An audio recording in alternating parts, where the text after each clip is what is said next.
morning म चाहिँ खैरवाङ जाँदैछु 5 बजे घरबाट हिँडेँ मैले चाहिँ म यहाँ तल पुलमा आइसकेको छु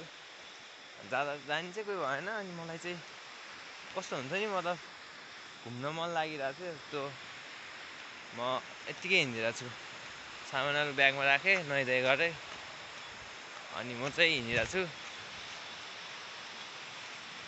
अनाएर चाहिँ अनाएर रहेछ भाइ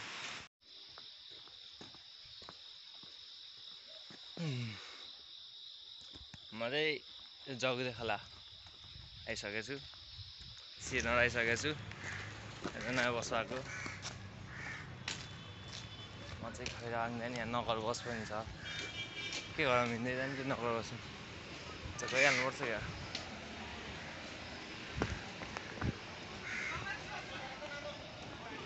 छ हो म पनि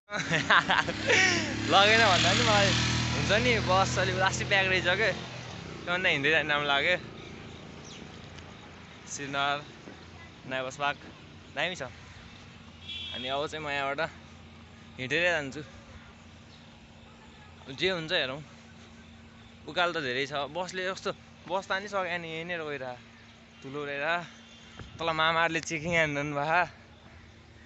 म यहाँ योगा भइरहेको रहेछु यहाँ देखिन्छ नि त्यहाँ पहाडी एन्ड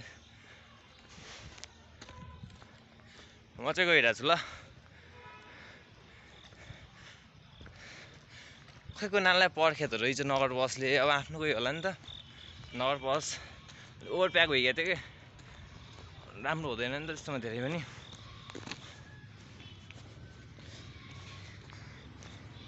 गाडीहरू हेर्न सक्नुहुन्छ पछाडि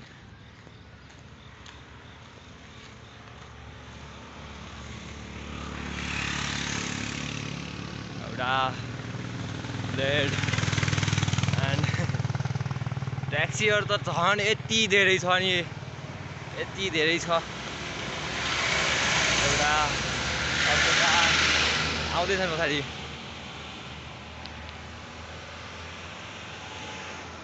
तल पुरै जाम यहाँ तल चाहिँ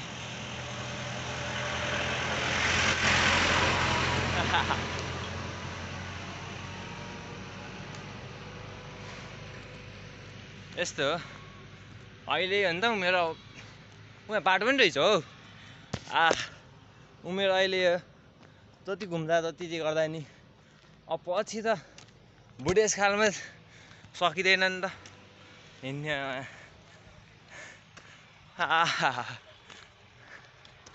गाडीहरू तल मामाहरूले यति धेरै रोकिराख्नु भयो नि अलिअलि भए पनि सुरक्षा जे भयो भने मामाहरूलाई अहिले त पनि हैजाला खर्च भयो नि अनि अहिले त चाहिँ मान्छेहरूको छुट्टी पनि त हेर्नु पऱ्यो त्यही भएर म चाहिँ यहाँ बाटो रहेछ म यही बाटो निक्लिन्छु अब ल भाइ